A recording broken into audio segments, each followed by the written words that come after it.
एक दिन रुक्मणी श्री कृष्ण के लिए गर्मा गर्म पूरी लाती है और कृष्ण को खाने के लिए देती है। जैसे ही श्री कृष्ण पूरी को खाते हैं, पूरी गर्म होने की वजह से उनका मुंह जल जाता है और उनके मुंह से राधा शब्द निकल जाता है।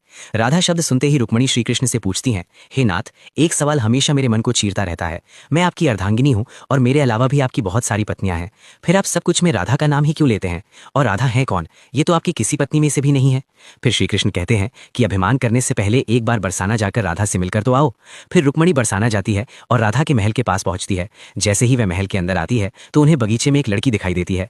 रुक्मणी उस लड़की से पूछती है, क्या तुम ही राधा हो? लेकिन लड़की बोलती है कि मैं राधा की दासी हूँ, राधा तो अपने कमरे में है। तभी रुक्मणी राधा के कमरे की ओर जाती है और सोचती है कि उनकी दासी इतनी सुंदर है तो राधा कितनी सुंदर होगी। तभी रुक्मणी राधा के कमरे में पहुंचती है और राधा को देखकर चौंक जाती है और कहती है, क्या तुम राधा हो और तुम्हारे चेहरे पर यह जला हुआ दाग क्यों है?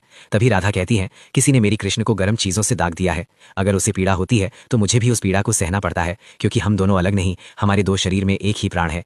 अब रुक्मणी जी को समझ में आ गया कि क्यों कृष्णा हमेशा राधा रानी का नाम लेते हैं। अगर आपने भी राधा रानी के दिव्य प्रेम को महसूस किया हो तो लाइक, फॉलो और कमेंट में राधे राधे लिखो, आपकी हर कष्ट दूर होगी।